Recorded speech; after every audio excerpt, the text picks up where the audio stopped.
Hello.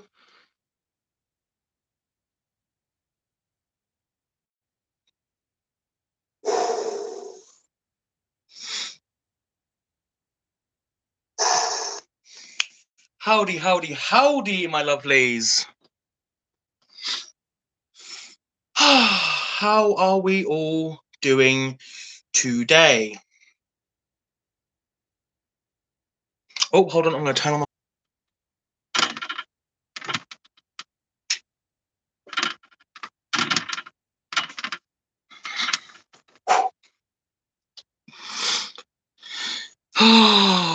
my beauties, hello. Sorry for the ever so slightly late start. Philip had a poo and I had to go and give him a quick shower. Otherwise, he would have been very, very smelly. Reb, I literally messaged you like an hour ago. Read your damn messages.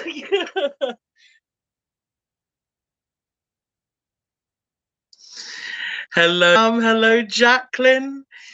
Hello, Emily. Hold on, let me switch to live chat. Oh wow, there's been a lot of messages. I was putting the top messages. I hate that chat. It removes like half of all your messages. Can it stream? Oh, so apparently you can edit the stream to make it stream. Yeah, so if you guys select 720 or anything, you can see me a bit clearer.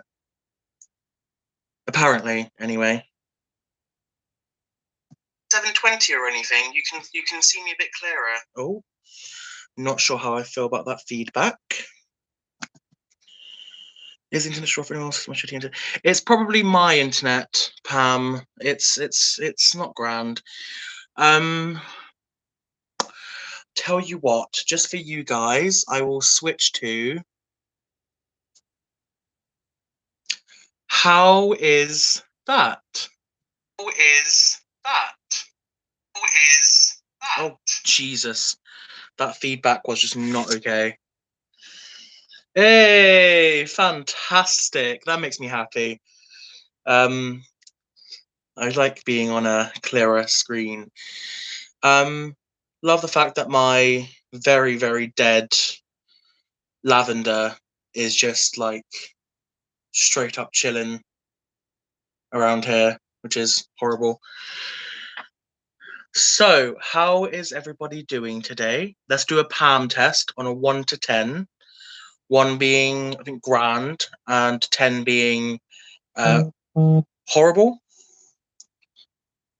Pam, I switched from my Wi-Fi to 3G, so got to be careful about my limits on there. We got a 4, we got a 3. Lavender has become my Halloween decor. Oh, Shadow Plants, you're at a 10. God, are you okay? Pam's at a decent 3, like that. Elle's at a 1. Fucking go, Elle. Max is at a solid level 5, as is Jacqueline.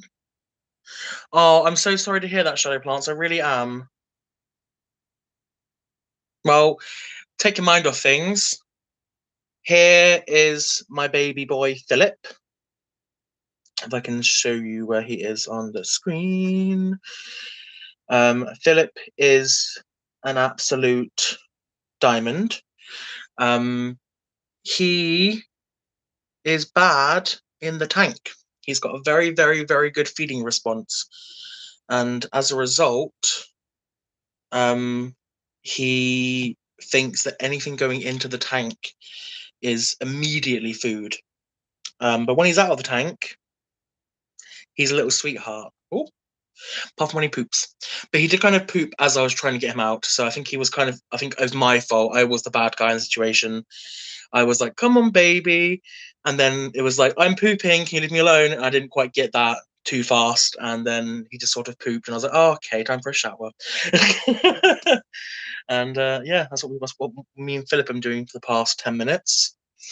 I wanted to make sure that he was nice and squeaky clean for his time on camera. you'll notice that I'm a bit angled, um, only because you're leaning against a greenhouse on a selfie stick, which is holding my phone together. I'm so sorry. I am struggling to read the comments because they're coming in so fast. Why is my YouTube not in dark mode on... Oh, here we go. That's better. Thank you. Yes, please. Yes, that's better. Oh, fabulous. Oh, much easier to read. Okay. What? What? Quails? I love quails.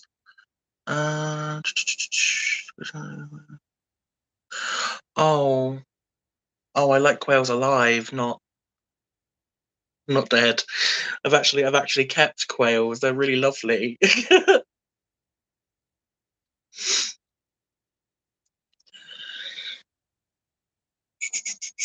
So, we are back again for another episode of Lockdown, or live from Lockdown, even. I believe we started the last episode off on fun formalities, saying hi to everyone, making sure everybody's okay.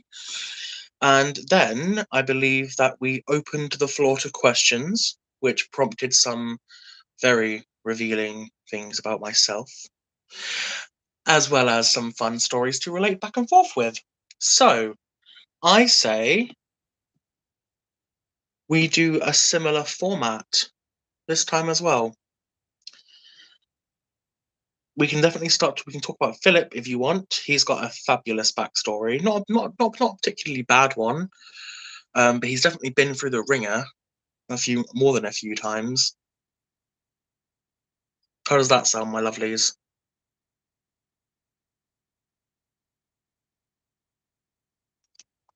We've got a vote for a yes from Emily, which makes me happy. Bill saying yes. So that's all the prompt I need. So Philip is an Irian carpet python. Now, this is the smallest subspecies in the world of carpet python. He's about 5.5, 6 foot, and he very likely will not get much longer than that.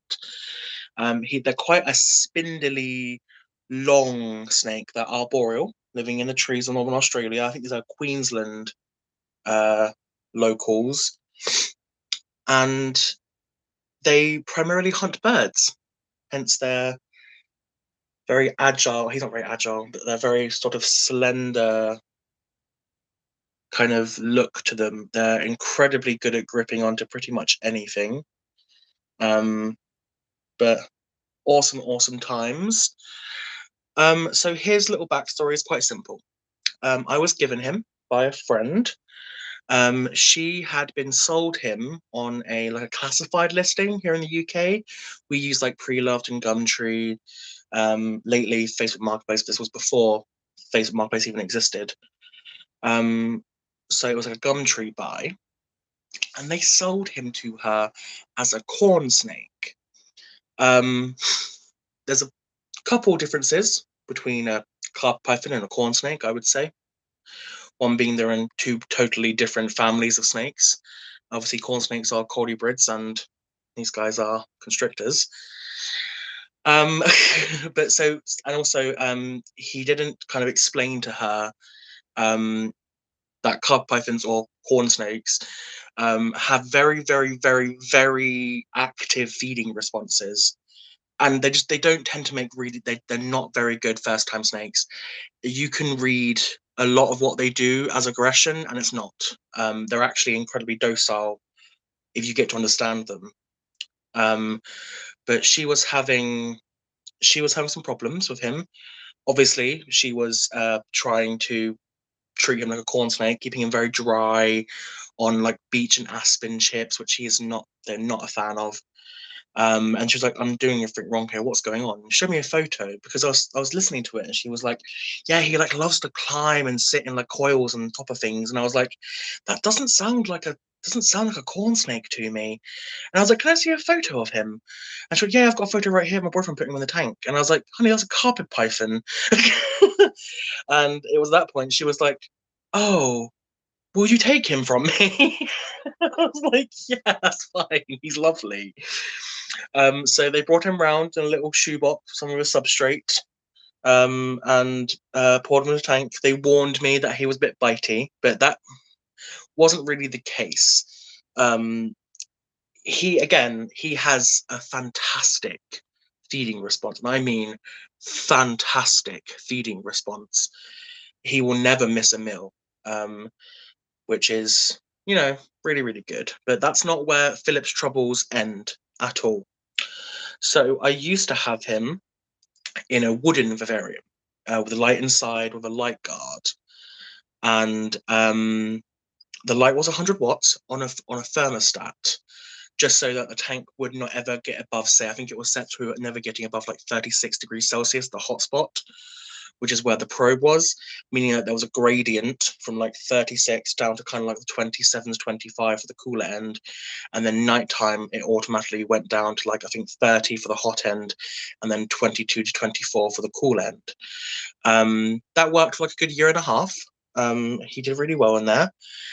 And then out of nowhere, the thermostat buggered up, short circuited, did something. And without my knowing, it let the bulb just get hotter and hotter and hotter and hotter. And I think it was about a day before I realized, when I went to go and change his water, the scalding, it was so hot in there. And I was just like, oh my God, what's happening? What's happening? So I found him on his cool end under his hide, and he was very dehydrated and very just like, this has been a very bad day for me. So I took him out straight away. Obviously, threw the fucking thermostat out. He went into an ICU tank with just sphagnum moss, a small heat mat, in a nice, like, calm, quiet room. And I was so scared that I was going to lose him. But the tenacity of snakes is incredible. Given him regular water and some moderately temperatured baths. You never, ever, ever, ever, ever, ever, if you find a snake with burns or is too hot or is dehydrated, do not dunk them into a tub of water. You can cause an immediate shock and kill them there and then. So I popped him into a small tank with some lightly moistened sphagnum, where he sat for about half an hour, and then I offered him small amounts of water at a time. I think I was using like a small Xterra bowl to do it. And then over the course of a few hours, he drank plenty, he puffed back up again, he had more vigor. But that's not, you have to be careful, because there could be neurological damage, which I thought there was for a while, because he lost so much volume. And I figured that maybe the dehydration could definitely have affected his brain. And I was really worried. But suffice to say, he totally pulled through and is still here today, being a little troublemaker, eating all the food. He's such a good snake. But again, I can't stress that carpet pythons are not starter snakes. They are absolutely your kind of next step up, just because you want to really get to know them first. And please do bear in mind that most species of carpet pythons can get upwards of 12, 13 foot, and they become incredibly large. And if you have an animal that's incredibly large with such a virile feeding response, you could potentially, feel quite nervous about spending any real time with them. And then, it's a bad cycle. The less time you spend socializing with your animals, the less they're going to accept socializing behaviors. So never fall into that trap, my lovelies. Never fall into that trap. Hello, Kirsty. Christy, sorry, welcome. My laptop screen has got like a bleeding spot, but not like a full bleed, where it just sort of has like a pale sort of ring. And fabulously, it's right over the chat. So it's just like, Butterfly Whisperer, how long can he be out away from the heat lamp? They can be out for quite a while. My room's very, very warm. So his heat lamps are currently actually broken. He's actually switched to an under tank heater. I ordered a 24-hour 100-watt new mercury bulb for him, but it still hasn't arrived after 5 days. So he's currently having a grand time doing the exact opposite of his behaviors and chilling on the floor of his tank, which I don't think he's thoroughly enjoying because I spent a lot of time putting pieces of big wood in there that would hold him. But he can be back for a while. He's still very, very warm. They can really hold on to that heat for a while. Hi, Casey, welcome. And don't forget that you're also emitting quite a bit of body heat as well. So they're not going to face much stress being out with us. But like I said, not all carpet pythons are as tolerant as Philip is, mainly because they have a bit of a active attitude. L, what is his favorite kind of food? So this is a fun subject. If he could, he would eat chicks for the rest of his life. Now, the problem with that is, though they are tasty to him, they have very little nutritional value.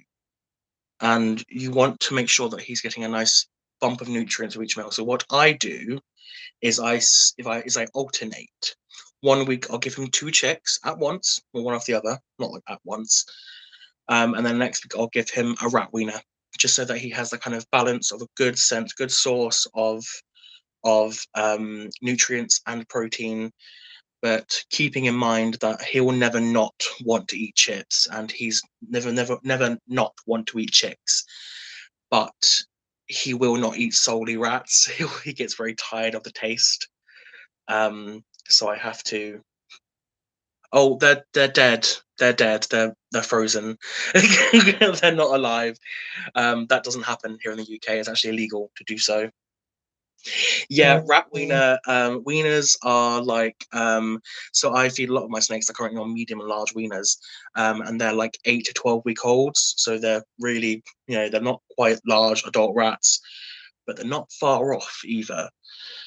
But he can take down a medium wiener on a good day. Prefers a small wiener, so depending on what I have. But yeah, he eats once a week in the spring, summer, and autumn. And when winter rolls around and things are a little bit cooler, I will do. I'll cut it down to 1 chick 1 week, and then maybe miss a week and do it every 2 weeks. Oh, so the pinkies are the baby mice. Rat wieners are not rat pups, and they're not rat pinkies. Rat wieners are the 8 to 12 week old rats, so they're significantly larger. They're also not fuzzies,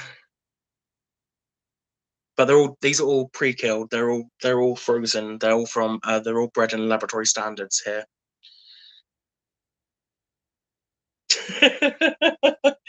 I do adore talking about wieners. My favorite thing in the world.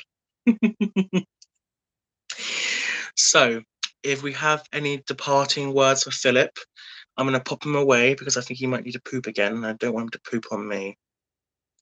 Oh, I much prefer a large wiener, Max. Back in a second.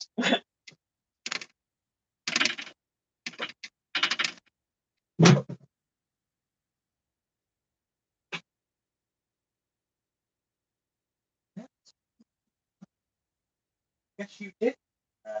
You absolutely did. That was rude.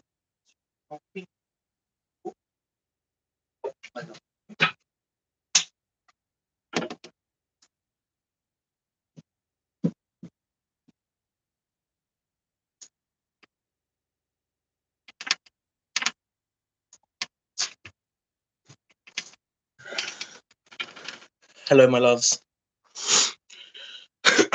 So, here for the plant chats, are we? What are some of your wish list species? Tell me.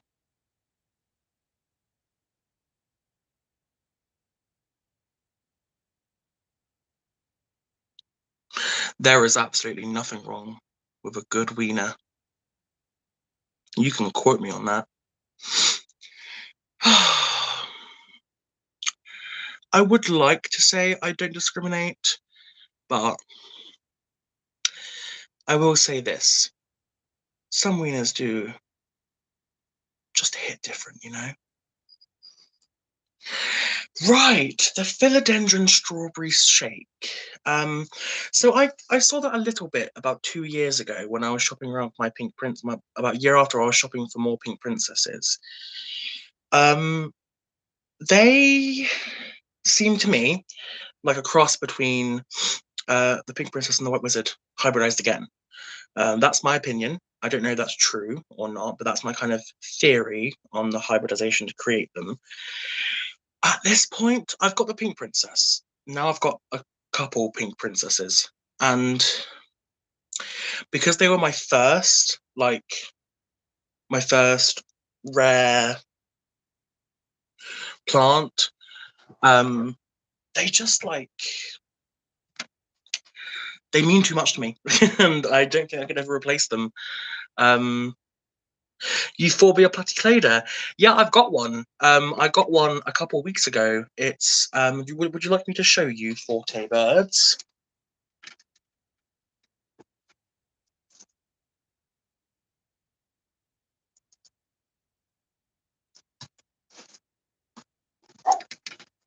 So here's mine, just straight up chilling in this little terracotta pot, which is super fun. I've just watered it, so it's nice and plump. Just gonna try and spot to see if any of the ends are flowering yet. Oh no, we had some die off. That makes me sad.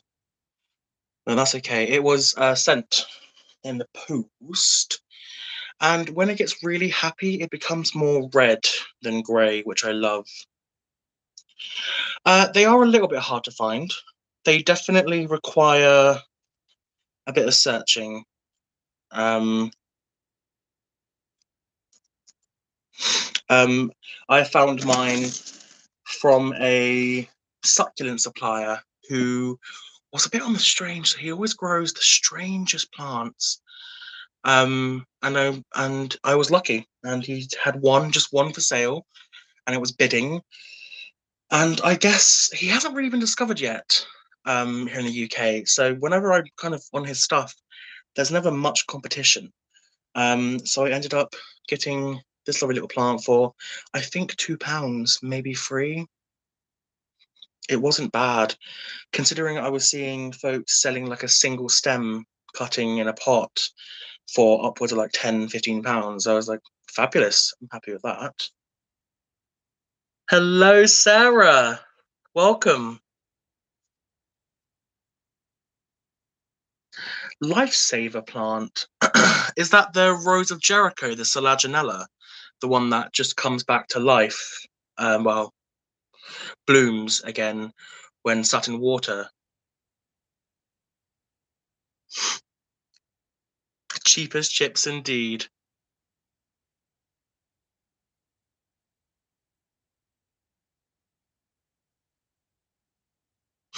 I remember reading that comment, Max, about how much you loved the kind of milkweed family. I'm really getting into Stapeliads. Really getting into Stapeliads. Oh, the Hawania zebrina, very good choice. Alocasia cuprea. See, I had a small Alocasia cuprea about a year and a half ago, and I thought it was a fully fledged node. It was still just like a very small corn. So when it died back, it just died. It did not come back whatsoever. I'm just gonna check on my alocasias. We've got a few of them looking around. Nope. I cannot get my alocasias to come back. Like, they're alive, the stumps are alive, but they're just not putting out foliage anymore. It's so annoying.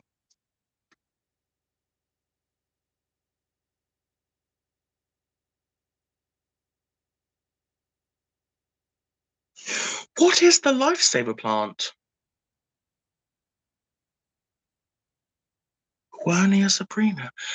Is that the same as Huernia sabrina? I think I'm thinking of the correct plant. Hold on.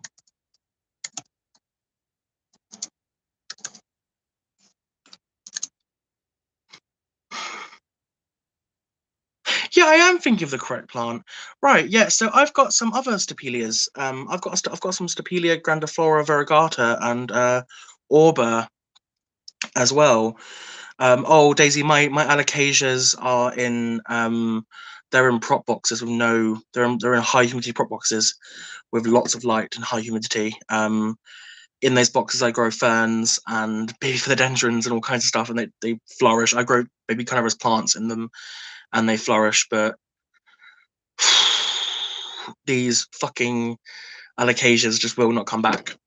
Um, I've even put my very heavily rooted stump of Alocasia amazonica or poly, depending on the hybrid, into my fishbowl terrarium, and it's producing more and more roots, but just it's not growing anything. I don't understand what.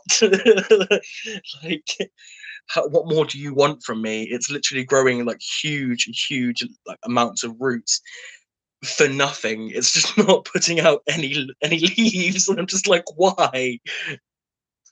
Oh, Sarah, I think most people are alocasia killers.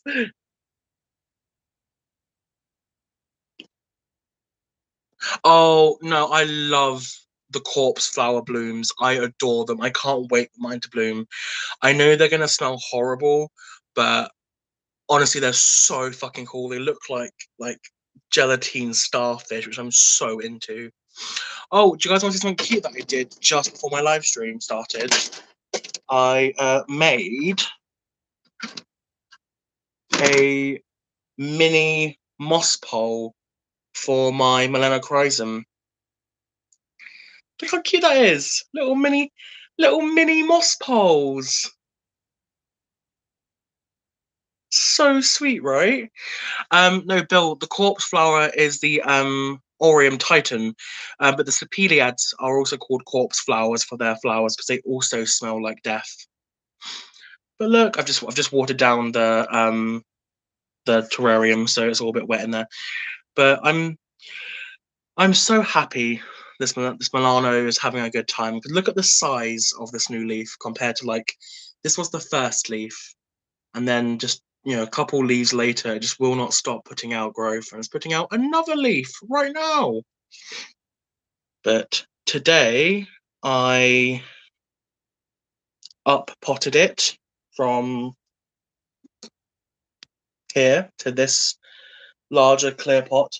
I've started switching to clear pots because I really enjoy seeing the roots form. I'm really getting into it, and I mean, look at that! Look at that amazing root porn all day, dude. Root porn all day. Don't shame me for liking corpse flowers. Fun fact: Kew Gardens, my favourite place here in the UK to go to. Greenhouse and botanical garden wise, has like 17 Titan aurums, so 17 giant corpse flowers there, who flower every year without fail. They're much like the what's everyone getting into right now? Not caladiums, the Amorphophallus. Yeah, so they're much like Amorphophallus in the way that they grow simply once just to have these huge flowers, and that's it. Game over. Ah, Reb, you have three in the university greenhouse. They are getting big right now. You best send me photos when they start blooming because I'm really into that. Really into that. I really love the Titan Aurum. Did you folks see Summer's video hunting down the parasitic relative of the corpse flower in Thailand? And she found them along the found them. I don't remember the name of the flower, but I remember the name of the plant it was parasitizing. Or do I? Oh Christ! You better be posting. Yeah, you better be posting. I would love if they do a time lapse, Reb. Could you please let me know because I love seeing those.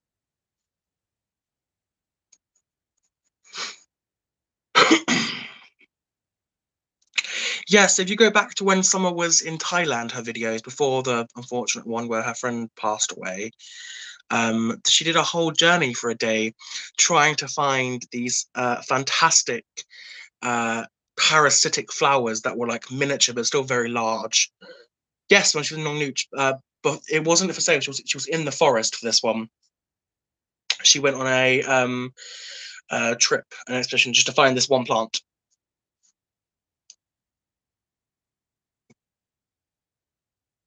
Yes, so Rafflesia. They are part of the corpse flower family, but they are parasitic compared to the corpse flowers. But their structure is almost identical, but on a much smaller scale. They still have the same kind of similar proportions, that really huge stamen, that huge kind of area for pollen on the inside that just reeks. And they found a few of them. They found a few that were about to flower, so they were just like these big, colourful buds.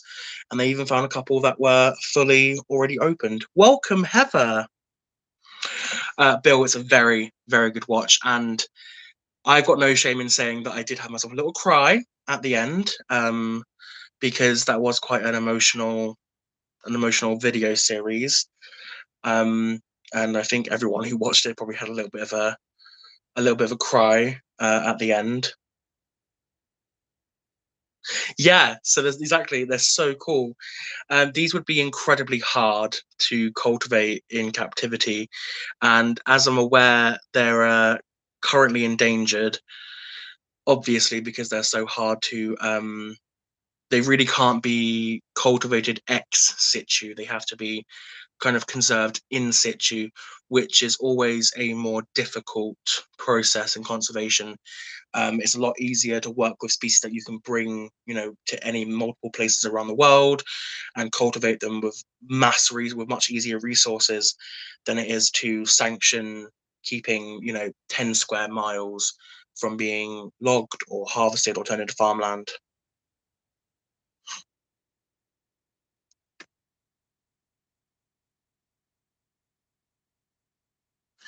Yeah, I heavily recommend going back and watching it. It's very, very incredibly informative. Um, interesting what she's gonna. Yeah, she. So I was really into the small orchids and carnivorous plants on those mountains. I really loved seeing those kind of tiny micro systems that were forming just on the edges of those rocks. Because it was like the only area that had slight shade on that sort of grassy hill, on that sort of grassy slope that they were on, and on that one rock, he was like, "Oh, there's like, 20 species of orchids here that won't be found anywhere else in the mountain." And I was just like, "What?" Like, it's so mental, and they were so tiny. I mean, I'm used to seeing like Lepenthes and stuff, like really tiny miniature orchids, but the second I saw that, I head over heels in love with them. But of course, it's a sad, it's a bittersweet feeling, because you know that they are incredibly endangered, and it is very unlikely that you will ever have the opportunity to even see them in person, let alone keep them. But luckily, we have thousands of amazingly beautiful, cultivated, micro miniature orchids, around the world. I'm not just talking about like Phalaenopsis. I'm actually going to be doing a cheeky little orchid order come the 19th, because I found a fantastic grower here in the UK who has literally thousands of species of orchids and hybrids, and I was just like, oh well, I'm gonna order from you. You look very fantastic, and also it's very cheap, by the way. Hold on, I'm just gonna grab my cigarillos.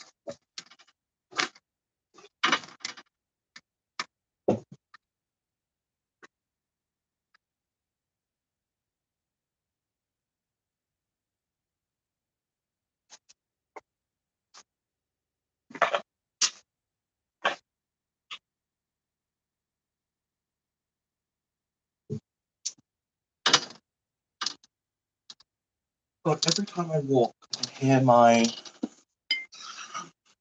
I can literally hear my terrarium shaking because all the metal is rickety. God, the IKEA terrariums are trash, folks.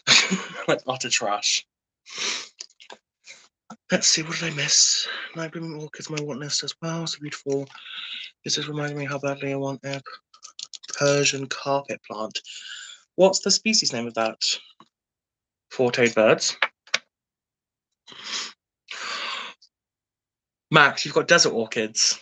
Oh, so jealous. I was trying to find them for a while now here in the UK, and no one is growing them.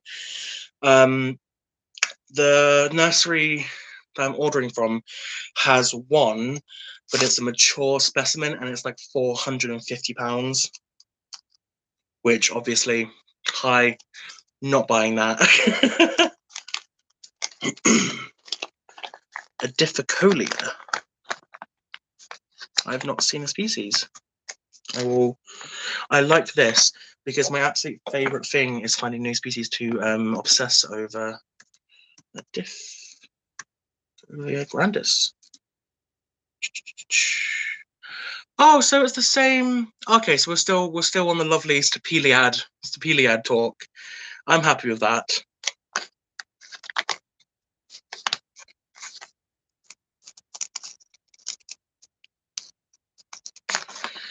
So I think that I'm going to grab some. I'm no snob. I like hybrids. I like cultivars. I like species. I'm not ever going to be one of those people who gets like totally enthralled in only having pure species of orchids in their collection and never ever crossbreeding or contaminating their precious pure seeds. I'm not looking for an ethno state with my orchids. So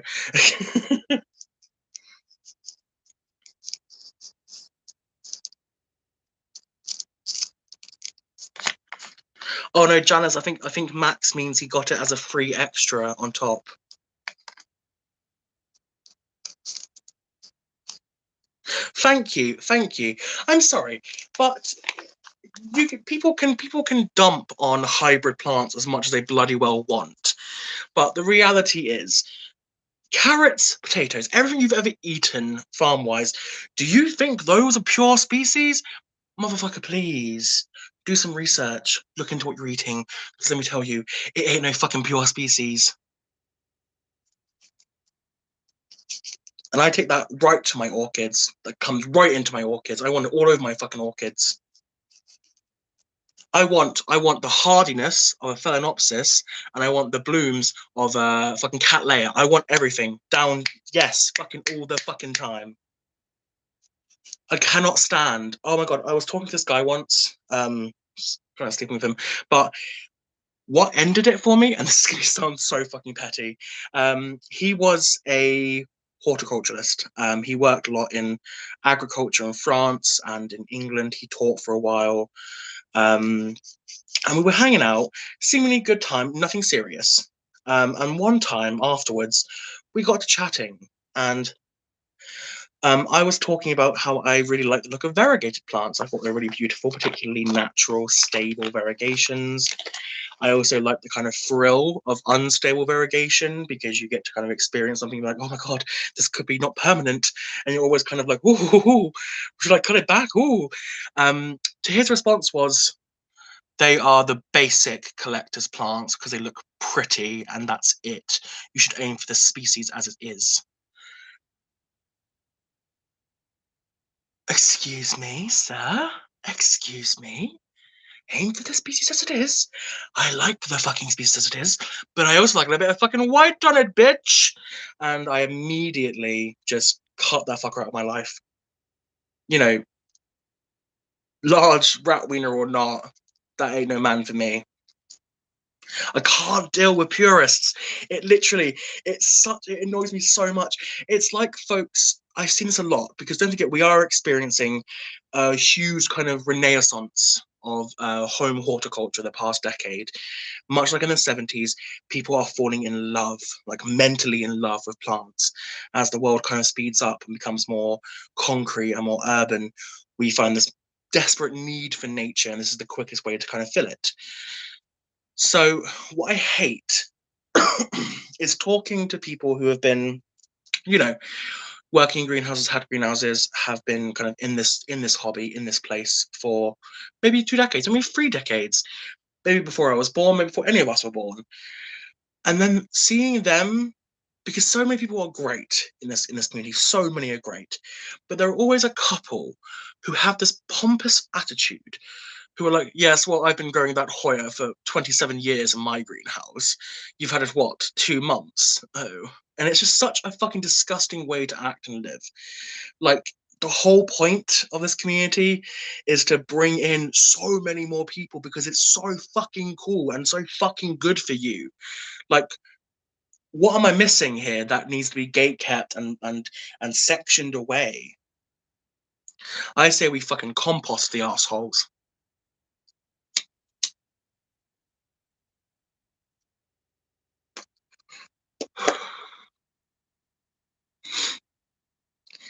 I love how no matter what happens, I just end up going on a rant at some point, whether it be about capitalism or not. It always relates back to it anyway. Do we have any lighter topics? Slightly less intense topics, perhaps.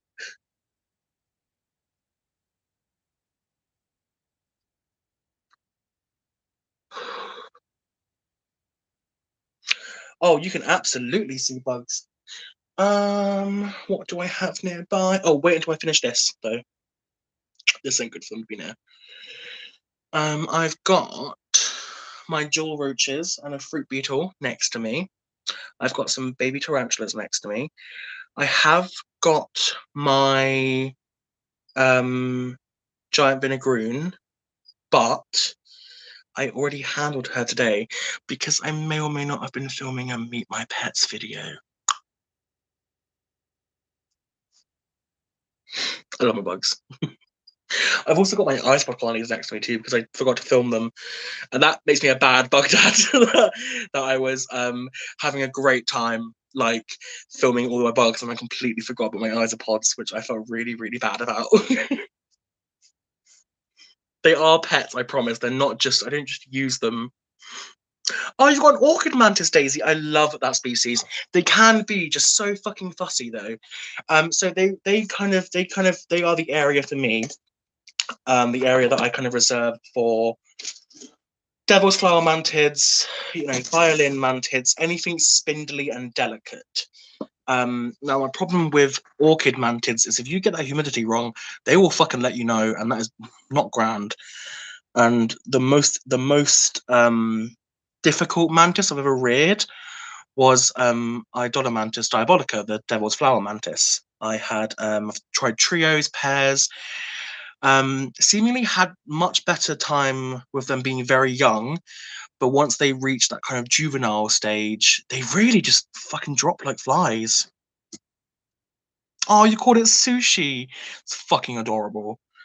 I really, I really like Diraplates. I like deadleaf mantids. They're much easier. 40 birds. What's the first ever bug you ever kept? I can actually tell you that very easily. It was Wait, hold on. I need to remember the scientific name. Otherwise I'm a fraud. I think it was Exotartarium. Nope. It was the Australian giant prickly stick insect, but um,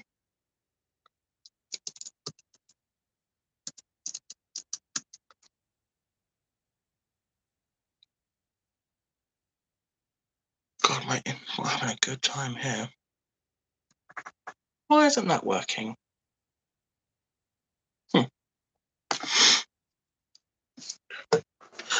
Tarantulas are fantastic to get into. Yeah, Daisy, it's not worth it. Really, really not worth it. If I was going to do it again. Oh, hold on. Why is my chat been disabled? Hold on a second.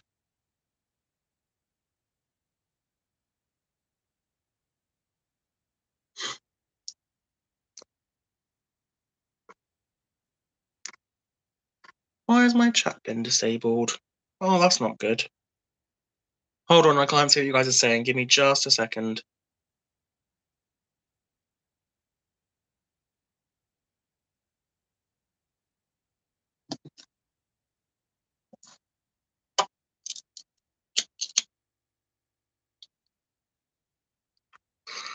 God, my laptop's a piece of shit.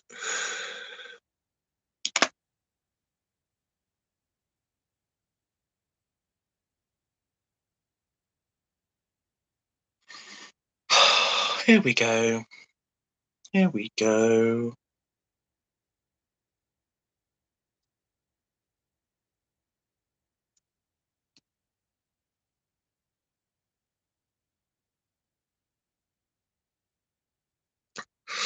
The last message I saw was Max talking about getting into tarantulas.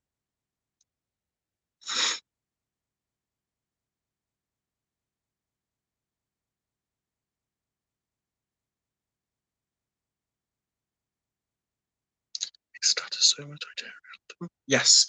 So the first piece I kept was Extatostoma titariatum. It's a species of giant stick insect from Australia, one that I'm sure that if Scott was here, he'd be familiar with.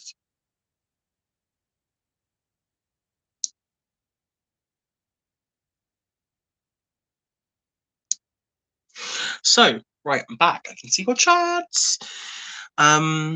Look at the lifespan of one you said that the Deriplates I was talking about. Yeah, so most mantids, that's quite long for a mantids. So things like Myomantis and other smaller species only live up to a year. Um, Now, they usually stay quite cheap, and if you're buying the more expensive ones, you tend to want to buy them to kind of try and culture them, so you can have lots of them, or at least have a kind of sustainable colony, so to speak. Um, and a lot of them are communal. Goigulus, the Vilomantis is communal. The Philiocrana paradoxa, all the Philiocranas are apparently communal. Diriplates are not communal, but they are very large specimens, as are the Schrodomantis from Africa, which are also not communal, but again are very large specimens. It's not a bad idea to look into keeping Myomantis if you want to start out, because I believe they are, or they can be quite often parthenogenic. So even if you don't have a male, the female will still produce a viable egg sac of other females.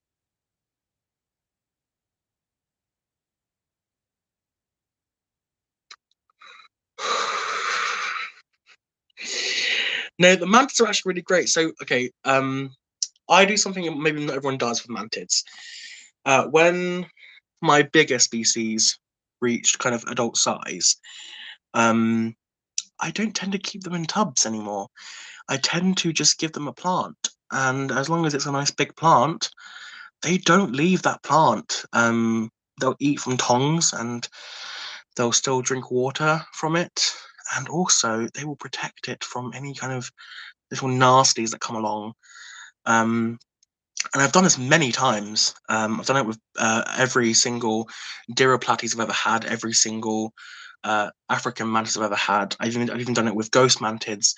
The only time I won't do it is with males, because a lot of them can fly, and if you kind of spook them, you're going to be wandering around. No 40 buds. I actually kept bugs long before I started keeping plants. I released a video today talking about my origins on like the origins of Arundel. I ended up keeping plants inadvertently for terrariums or for smaller, larger, or any kind of setup really. Never knew what they were. I think they were mostly bromeliads and pothos. And then later down the line, I was like, hold on, plants are fucking cool. And 4 years later, I've now got over bloody 400 of them.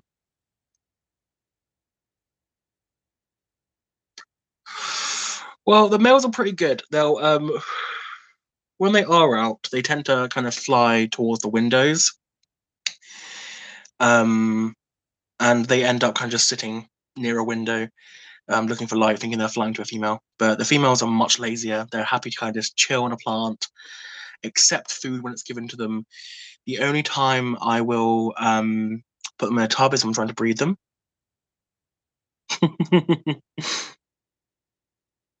No, don't want to squish them. Never want to squish them. Oh, Daisy. Oh, did opposite. Did opposite of what I'm doing. Queen mantids, feed me pheasant. Honestly, you'll meet some really recumbent queens in the form of mantids. If you give them a nice little spot, they'll just expect everything, which I kind of like about them, to be honest. Doesn't even have to be an alive plant. I had one living on a dead bromeliad for about a year and a half.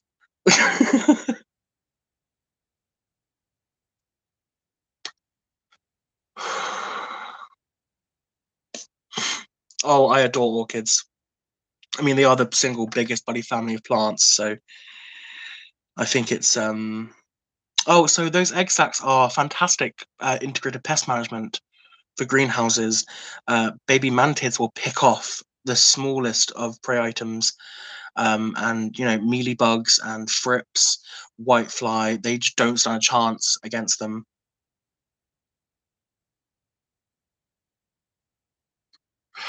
This is really weird. I actually kind of wish there was like a giant mealybug that I could keep because I think I would have a really fun time keeping one like that because I do think they're quite pretty.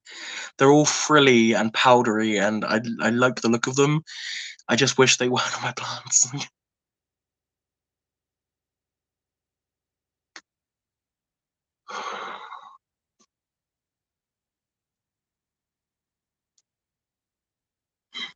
Scale can get fucked though. Sorry.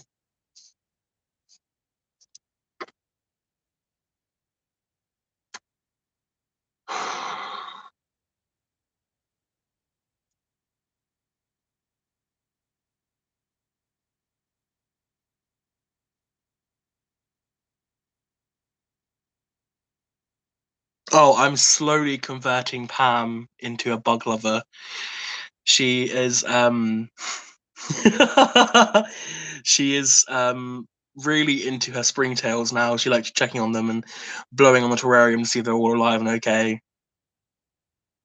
Oh, Elle, you should definitely connect to Emily. She is the absolute queen of raising monarchs.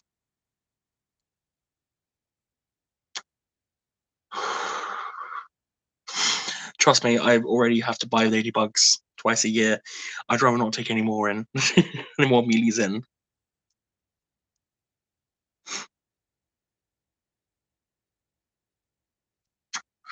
There we go, Emily. You make the connection. So that's how me and Emily actually got to talking because on Pam's live stream, I mentioned about monarch butterflies, and Emily perked up and popped in. I was like, "Oh, hello, fellow bug lover." Speaking of bugs, I'm pretty much finished now. Do you guys want to see how big my leaf insects are now? Because they're getting really, really bloody huge. I will go and grab them.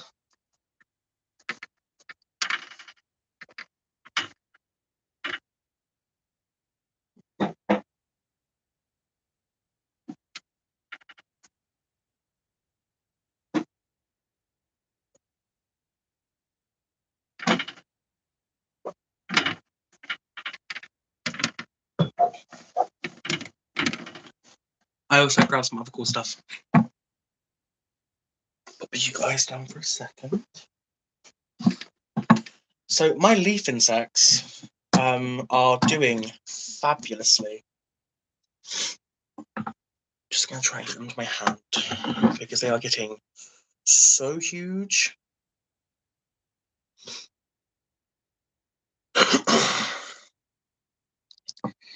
Have you seen the size? These are still not adults yet, folks. They've still got at least another 1 or 2 sheds in them. But they're doing really, really good. Do the dance. I'm not going to do the dance. Yep, walking leaves.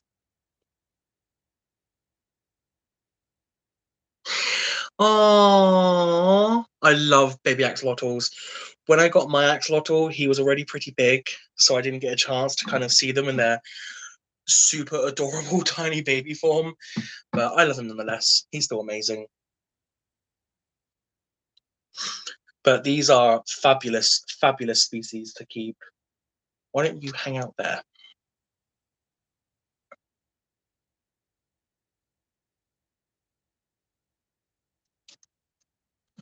You might see them in a second. They're just climbing up the side of my mini greenhouse.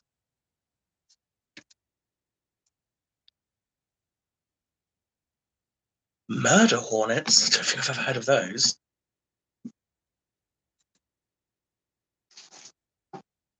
Now I have switched to they were actually in this greenhouse, my leaf insects, for a while, just because it worked out for them really well. It held humidity well enough for them. It had, clear glass on all sides and top. Oh, the leaf insects, no, they live a pretty long time. I mean, I've had these guys for a year and a half already, and they're still not adults. The key is not keeping them too hot, because the hotter you keep your arthropods, the faster their metabolism and the faster they will mature. So, what murder hornets? What murder hornets? So these guys eat bramble. They also accept hawthorn and rose. Don't stop pulling on your sister. Stop pulling on your sister. Stop it. Stop it. Oh, you're such a shit. Stop pulling on your sister. That's not okay. That's her bum. Yeah, 2020 has not been the one, dude.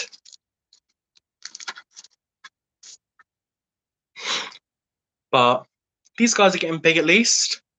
And these are a parthenogenetic species. So both these females will start producing eggs pretty soon, which I'm really excited for, because I would love to have a little colony of them. I've had a colony before, but it became quite a lot to deal with. So I started selling the babies and the eggs en masse, and then sold too many to keep the colony going. No, these guys are phasmids. They're vegetarian. They are a type of stick insect. Oh, the Japanese giant hornets, you mean?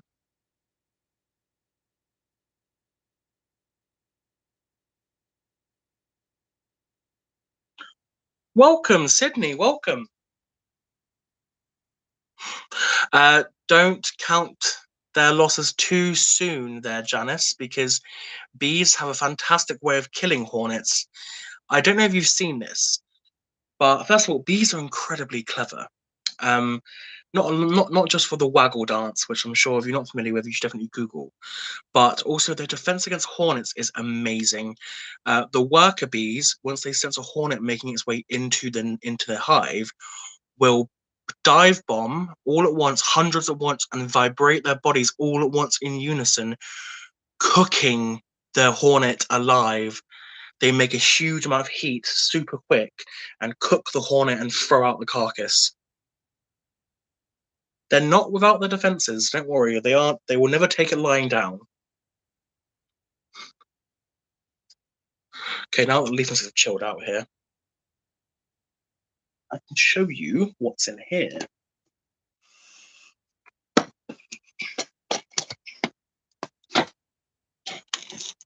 So in here we have. Oh yeah, I know. I'm awful. I know. Horrible dad. I know. I know. I know. My very lonesome, singular, female giant hissing cockroach. This is Grandomorpha portentosa. Stop hissing and flying and jumping around. But she's getting pretty big. She lives on her own. She's very lovely, though. She is a lone cockroach, but she lives with.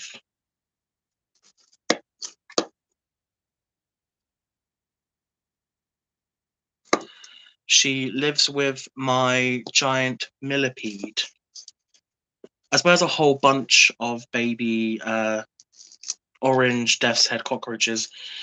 But they're impossible to get out because they're always burrowing.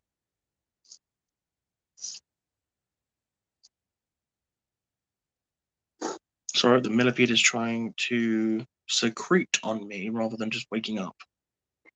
Stop being such a squinny.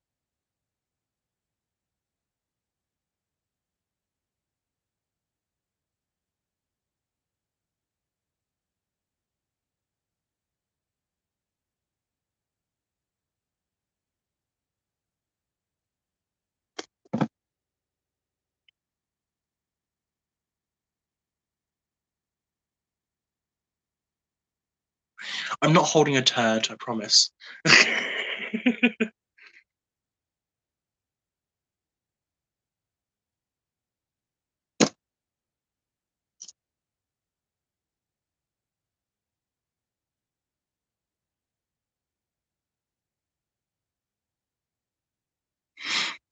Wait until she stretches out because she's quite amazing. What we're missing here. I bought some native perennials for peace. That's lovely, Janice. I heavily encourage that.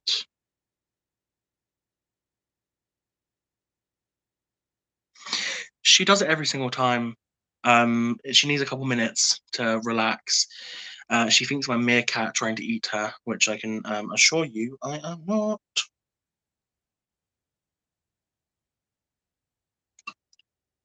This might help. If I give her a little spray of water, it might trick her into thinking that it's the rainfall and therefore it is safe.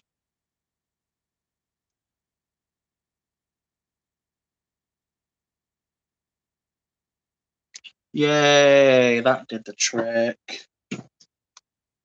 There we go. That's a good baby.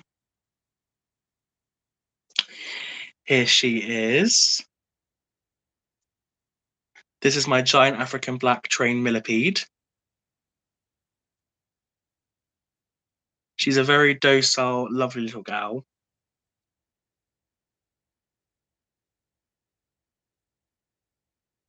Yeah, this is the biggest species in the world.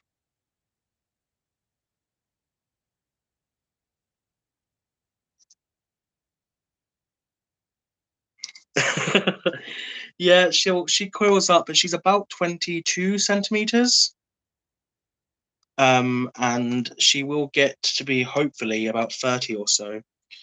Her legs move in a little Mexican wave, if you can. Ah, these bloody millipedes. Her legs move in a Mexican wave. Oh yeah, no, they've been chilling there the entire time. These guys are fantastic. They literally live almost solely off of decomposing. No, she's lovely. She just wants to eat leaves and dead wood and occasionally fruit. Yeah, she thinks it's wind. Watch. She'll do a little boogie, a little.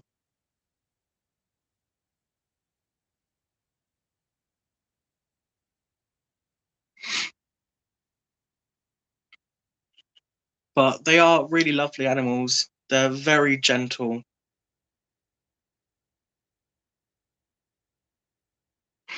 But you guys know how I do. I like things that maybe people would be a bit afraid to like. They shouldn't be because they're lovely and harmless, and I think they're really really beautiful. And they're also usually incredibly docile and very sweet, like she is.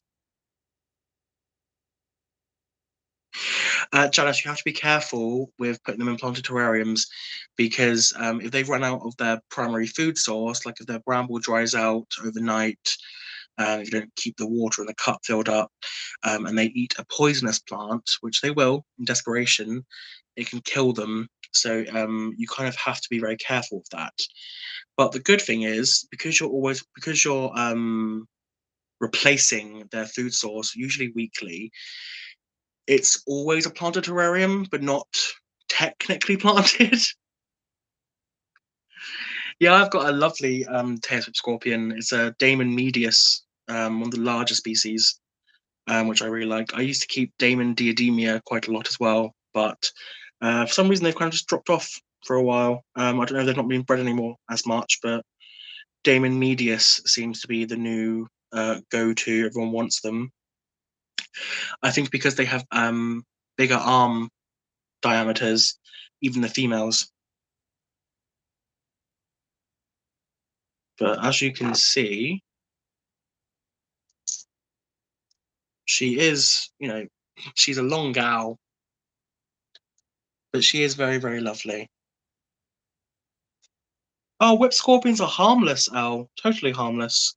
I actually had the fantastic opportunity to play with some in Brazil when we were out there. They were everywhere during the nighttime walks. Every other tree had them hunting on them.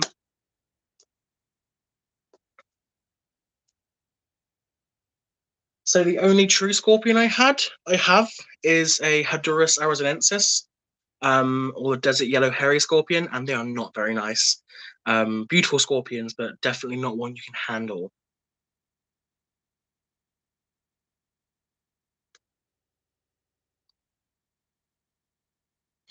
What are you up to, gals? What are you up to, ladies?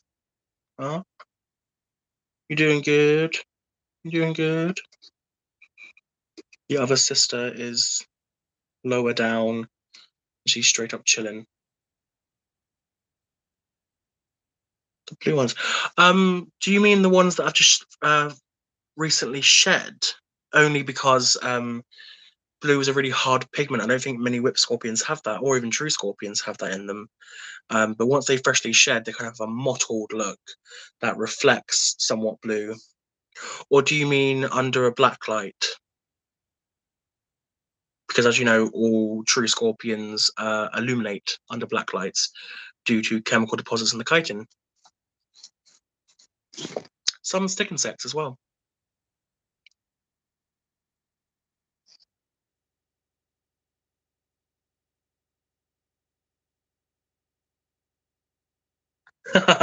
Mine too, dude. Mine too. I'm doing another bug order on the 19th, and I mean it's going to be spider heavy. They always are. I want more slings because slings are incredibly addictive. Um, sorry, my friends are texting me.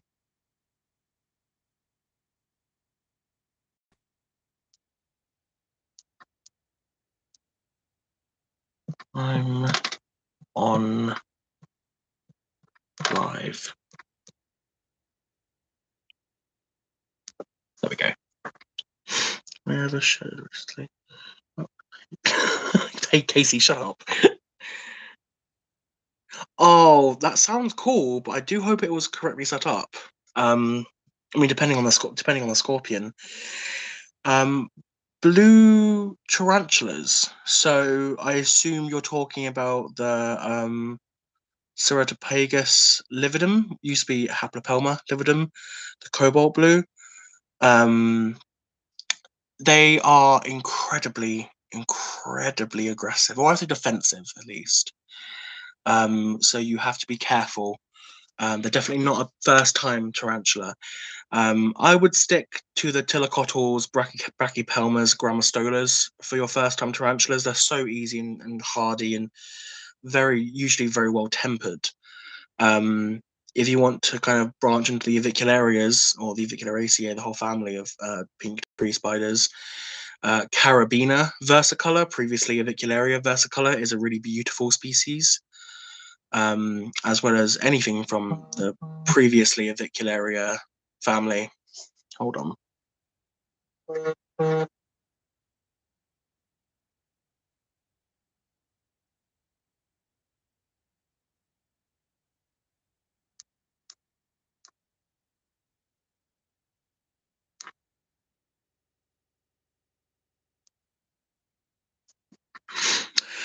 So, Guti sapphires are Poecliferia metallica, and they are definitely not a first-time tarantula. Their venom is a lot more significant than all other tarantulas, maybe bar baboons.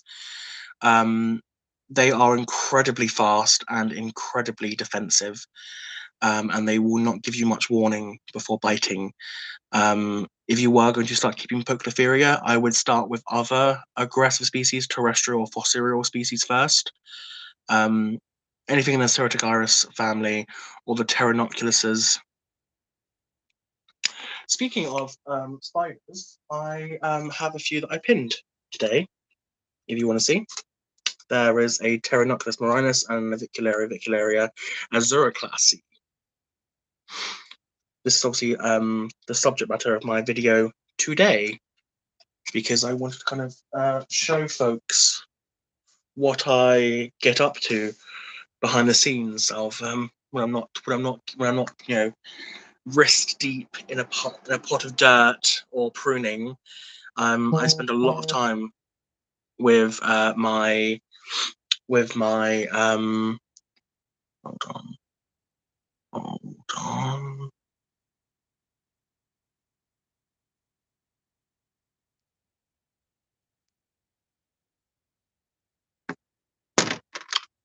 Bloody hell. 2 seconds. Sorry.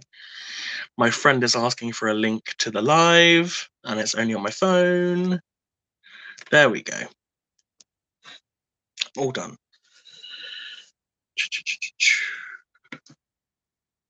Ah, Abby. Ladies and gentlemen, please say hello to my beautiful, gorgeous, amazing friend, Abby. She is incredible.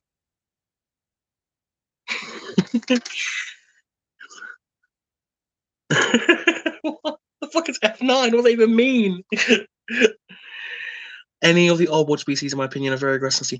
Right, Elle, I do tend to move away from the term aggressive because I much prefer the term defensive. These spiders will not go out of their way to be angry, and if you see them in the wild, they're actually surprisingly docile. It's usually because they're kept in captivity and they have very frequent stimuli, and they're kind of innately orientated to be very defensive to that. That's kind of where they stand. But I don't think there are very many aggressive spiders. I can think of a few that will stand their ground against you. The Phononetrias, the Brazilian wandering spiders, whether it be Phononetria fera or Phononetria nigraventa, both of which have, incredibly significant venom. They are one of the few spiders ever recorded standing their ground against humans and even, moving into a human space whilst being defensive and aggressive, which is the only form of aggression I can possibly think of. And even then, those are incredibly isolated instances.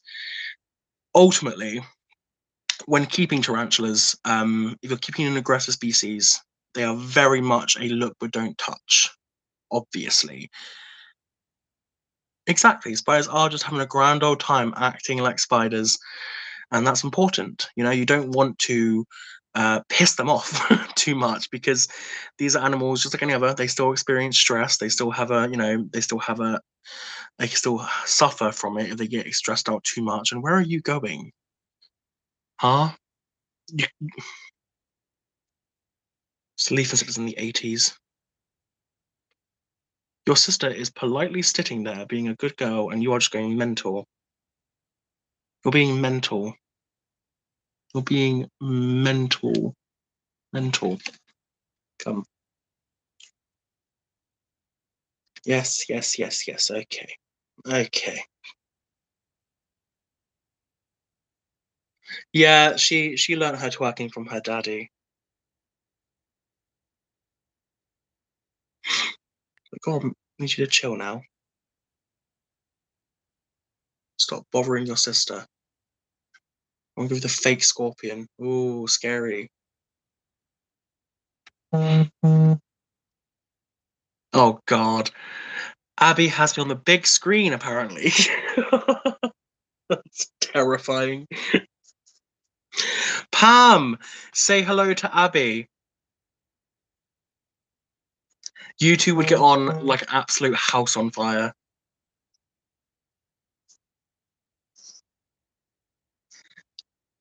Right. As it has now slowed down a little bit, I think it's time for the risque questions. I want to be a ghost. I should not read out texts to receive them. I think it's time for the risque questions portion of the live stream, don't you? So, folks, I open up the floor to you. Ask away, you vultures, you animals, and I will tell.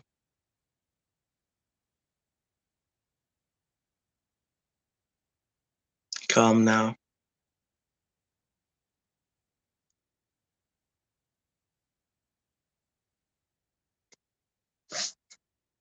I'm sure Abby could probably ask me some questions that she may or may not already know the answers to. Do the bugs have names? Not as risque as I thought it would be, but some do, some don't. Some that have limited or small lifespans, I just call them by their Latin names and I enjoy them as that, like these Philium giganteums here. Hello, darling. But things that have a really long-lived lives, my millipede is called Mephistopheles. My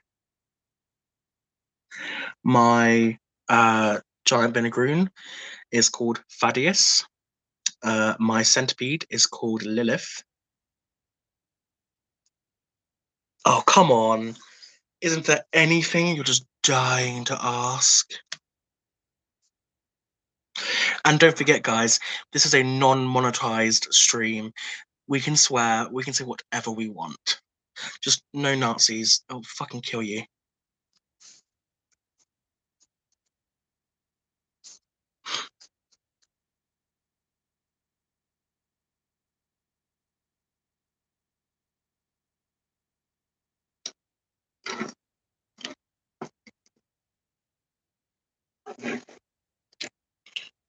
Come on, my loves.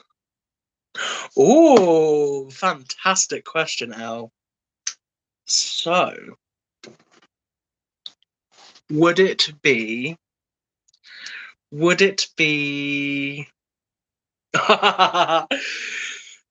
L's first. Would it be too soppy to say, in a car with the roof open under stars?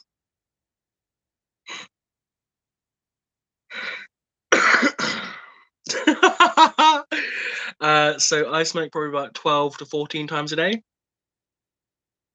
If the day's really bad, maybe a little more. Good question, Casey, by the way. I don't smoke it, the baddest radish, unfortunately. But when I did, it was probably anything Kush when I did. I wasn't a fan of haze much at all. I much prefer the softer Hive Kush. Strawberry Kush was something I could get a lot in London, and I had when I had a good time with it back then.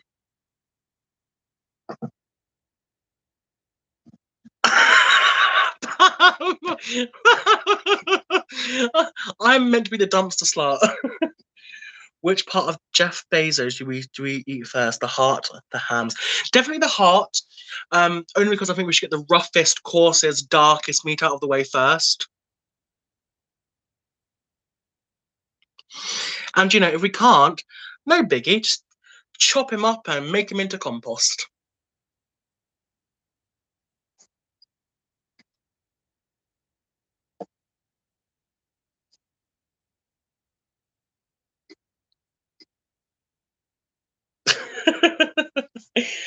I'm sorry.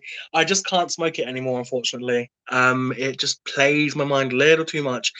Abby has tried to convert me back to the ways of sweet Lady Mary Jane. Can I tell you what? Can you tell me that, though? Tell you what? When did I lose my virginity? When I was 14 years old, Reb.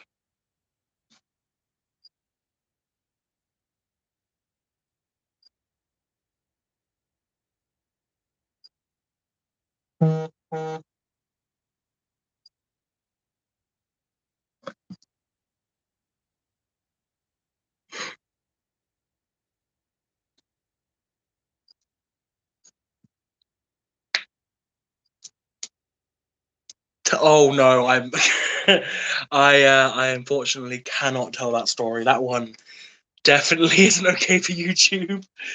I can tell you. Go on, Pam. Pam's there with me. She knows what's up. She knows what's crack-a-lacking. Pam knows what went down, and she knows why I can't talk about it on YouTube. um, but to kind of rebuttal that, I had my first boyfriend when I was 16. Yeah, I will answer, but I will answer on my terms, Reb. My terms. I see you, your Rolodex of information gathering. I swear Reb is secretly just like gathering intel on the entire plant community to bring it all down. Like planty CIA.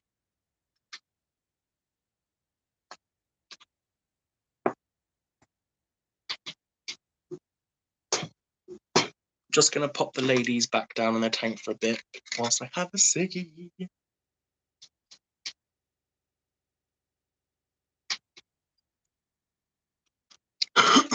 Yes, I'm horrible. Yes, oh, awful. Oh. I don't even know I'm a person. Oh, I've had many paranormal experiences now. Definitely would not be a witch if I wasn't.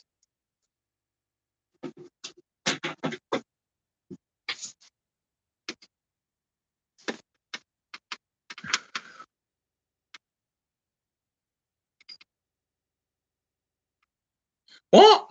There's a lot of weird cat sightings. Oh, do you mean the monster of the moors?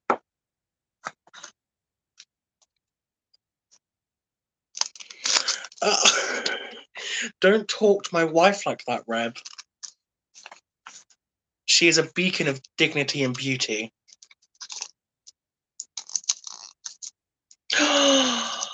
Oh, Ghost Story Report. I'm so into that. What the fuck is SMK?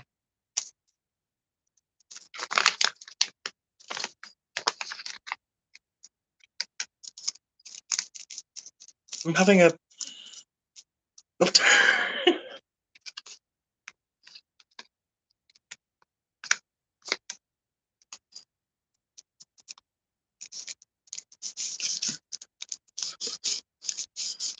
tea? What tea? Yeah, no, Reb has an obscene amount of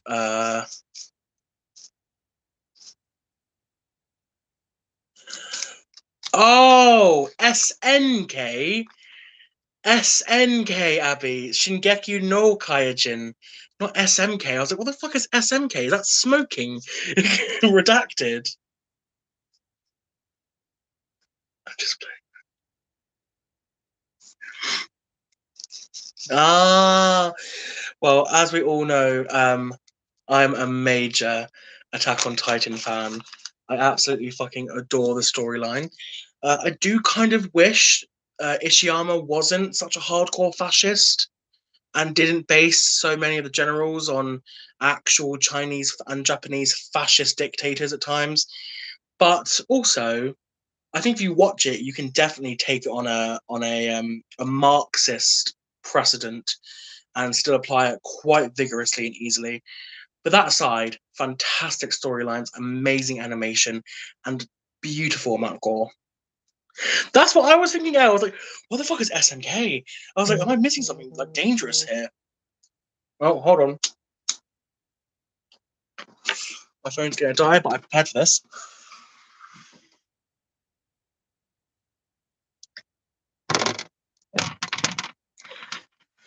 Boom. On charge. Didn't change a thing. Solid.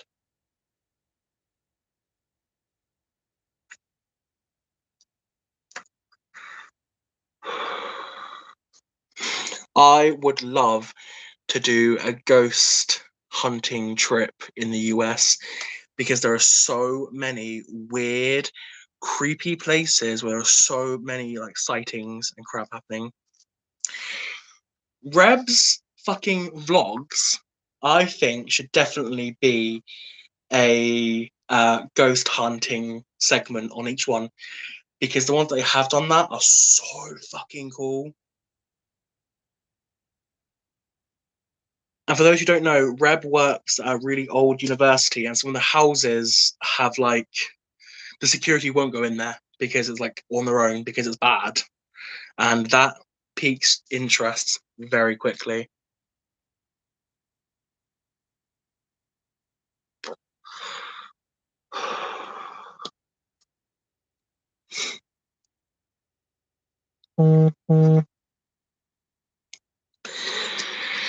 Let's go to Nevada ghost hunting. Fuck yes. Fucking love Nevada.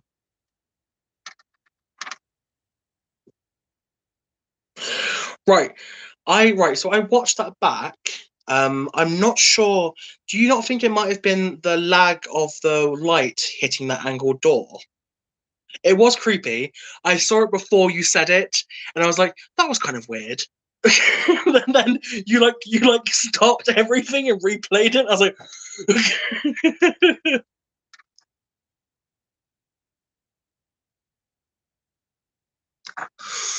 my shirt, the pride would not exist without black trans women. My friend Megan runs a queer core clothing brand.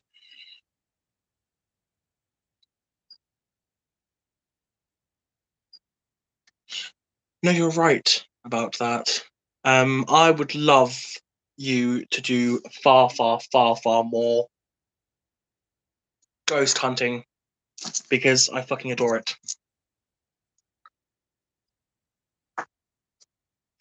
Maybe you take a cheeky little voice box in there, play it back, see if you catch anything strange.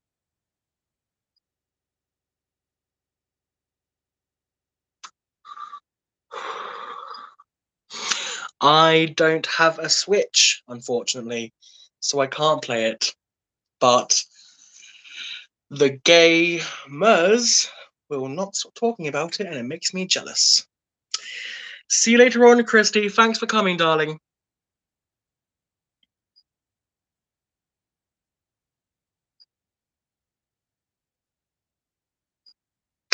Yes, Daisy, I've done quite a few, actually. I've done quite a few spirit boards. Usually only safely with people who are experienced with them, though. Don't just go messing around with that kind of stuff because it can be quite dangerous.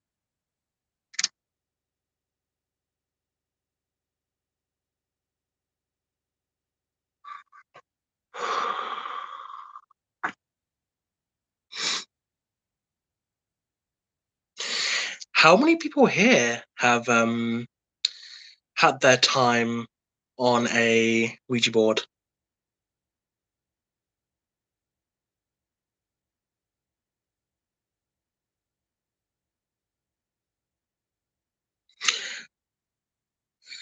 Oh, I wouldn't use it with divination. If you can't devise something on your own, I would definitely not want to kind of pull in the help of random spirits to do so. I think that's quite a dangerous thing to do.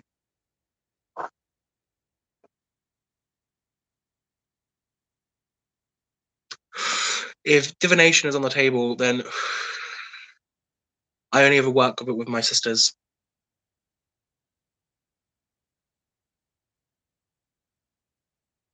Oh, sleep paralysis demons. Fantastic, aren't they? My friends saw my sleep paralysis demon one night. Two friends, same night, different parts of the house.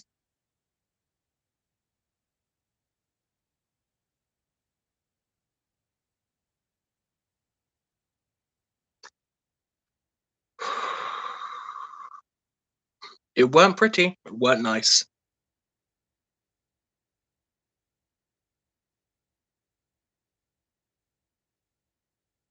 Yeah, not this one, honey. This one is and they're also not the first to see them. My other friend or my other ex-friend now, um experienced it with me together a long time ago.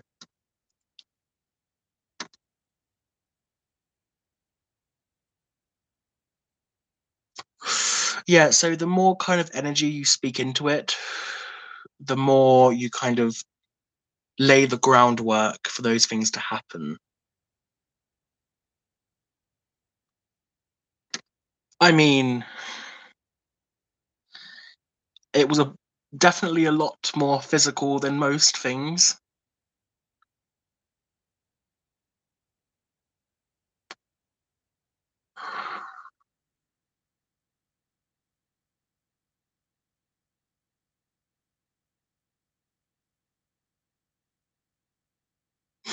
Well, I think there is a good kind of notion of caution now, rightfully so, because you are fucking with things that aren't necessarily. No, Abby, I don't. But do you, darling, by any chance?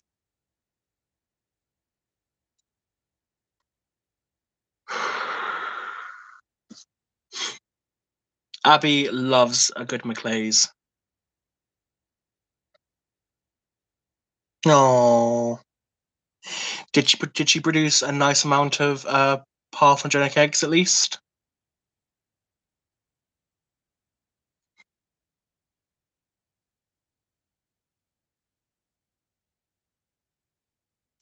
I've got a whole heap of jungle nymph eggs that I haven't hatched yet, which I'm looking forward to.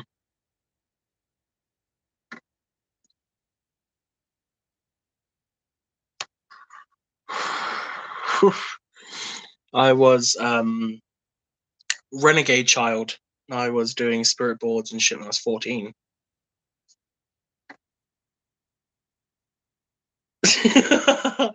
Don't worry, I've got you. I've got you, Jacqueline. I've already got white sage ready to go.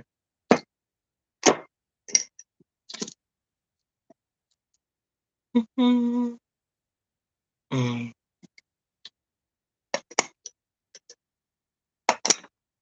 I've always got witchy supplies within grabbing distance of my room.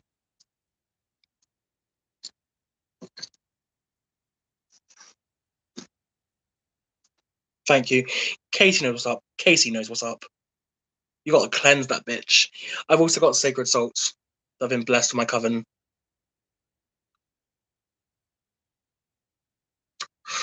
And I'm a fucking master at casting a sacred circle.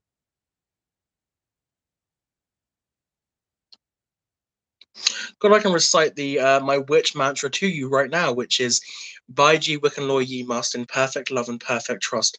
8 words the Wiccan right fulfill, and ye harm none, do what ye will. What ye sensible comes back to thee, so ever mind the law of free. Follow this with mind in a heart, merry ye meet to merry ye part. By the power of free, blessed be.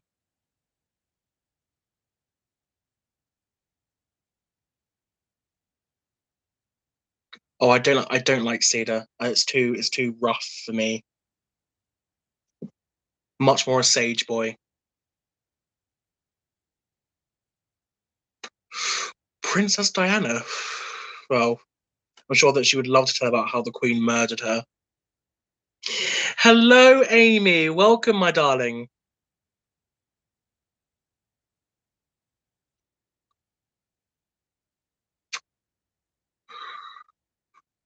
Word indeed. Oh, don't worry, Casey. I've been in this situation. I've been trying to grow mugwort for a year and just is not working indoors. sorry, Max.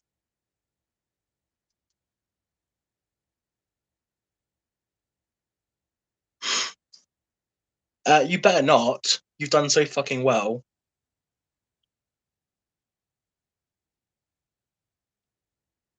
I'm definitely going to try my hand at growing CBD plants pretty soon, hopefully. Only because I've had some really good success with indoor seed growing now. My deadly nightshade is really doing good.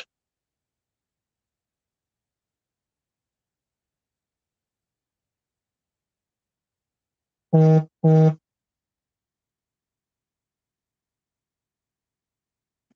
just wish I could grow mugwort because obviously mugwort is the bread and butter of witches. I know Pam's lovely boyf Mike is very good at growing these things. He has a shop for it. He works at a shop for it. Does he work at a dispensary, Pam, or is it just growing supplies, or both?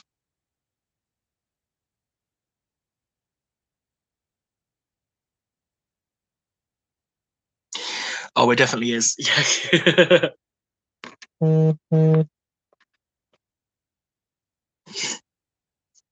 Yeah, I don't know why mugwort is so hard to grow. It grows so easily outdoors. I'm just trying to get an indoor patch going so much.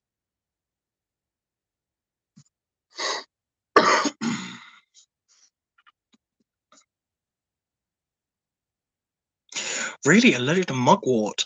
God, you got screwed on the witchy set spectrum there. Right, so it's just a grow supply shop, not dispensary. Okay. Because Mike has some premium fucking materials to use for all indoor plants.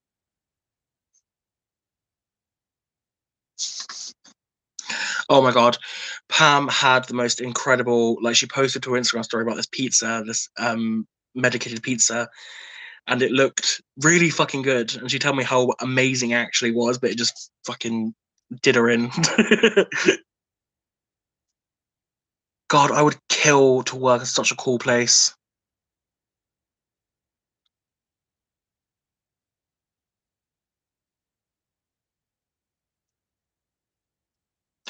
We're luckily we're quick onto the path, I think, now of decriminalisation. I mean, even the Tories can't deny that it's getting to be ridiculous that cannabis is a Class B here in the UK. Ah, so it's Mike works in the grow supply and his brother works in the dispensary. Dream Team brothers.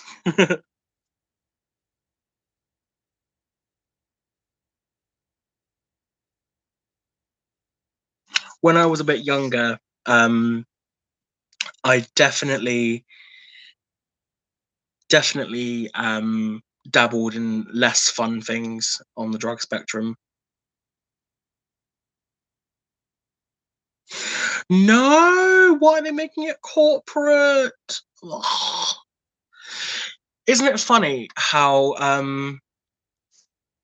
marijuana's legalized, but yet all the people who are in prison for possession are still in prison, and how since being legalized, it's become a mainly white-dominated industry.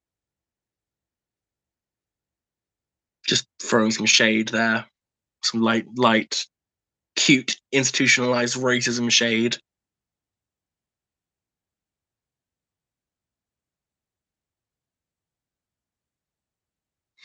Oh, the moment a capitalist government can make money off of something, they're so game. I mean, let's not forget the war on drugs was just a war on anyone who wasn't white. It was about as successful as the war on terror.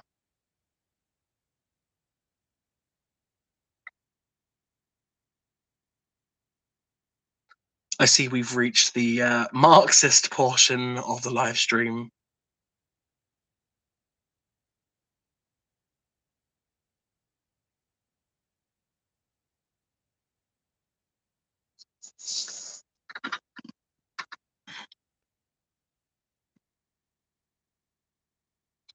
Gosh, I can't wait to get my hair cut again.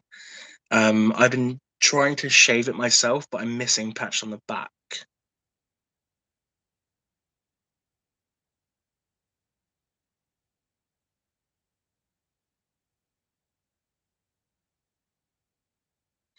That is unfortunate. Yeah, we call it cannabis in the UK as well, or just weed.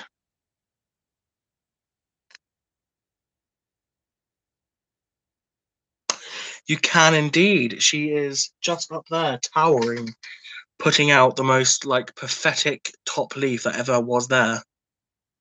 Think I'm gonna move her outside next week or this week with my one.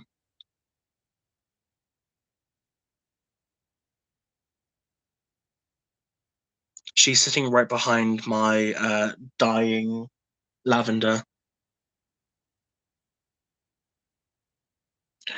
I worked during the garden yesterday, getting out some really good planted using the greenhouse, so it's also in all the greenhouse energy.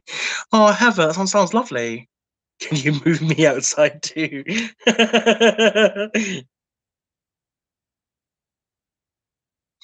Yeah, my beard is really scraggly and gross at the moment. I get full Turk beard, so it just goes really curly. And my hair is too long again. I want it to be, buzz cutted. But when I do it, it's not the same as when the barber does it. They do it so seamlessly, and when I do it, it just always never feels quite right. I might get my housemate to help me shave my head again.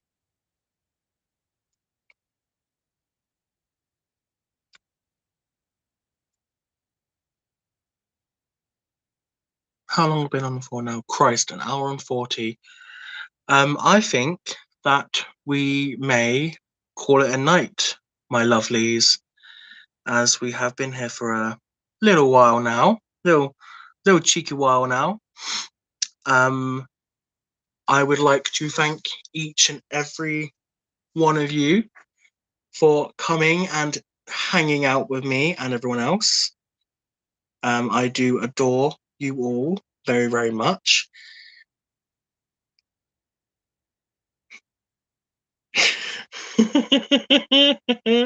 Hour and 40 we're on now, and my 4G is not having a good time with it. But you are always welcome. I'm gonna do these every 2 weeks now, at least, these little live streams. I quite like the idea of doing a fortnightly live stream and just hanging out with everyone. But I love you all. Thank you all for coming, and as always, I will post this on my YouTube afterwards anyway. If people can get past the the first minute and a half of bad quality on the stream. That sounds fucking amazing, Heather. Good for you. Grow your food. Abby's doing the same thing. She's growing heaps of food right now. But I love you all. Thank you for coming, and have a lovely Sunday night / afternoon / morning, depending on where you're watching from. But mwah, bye, my lovelies.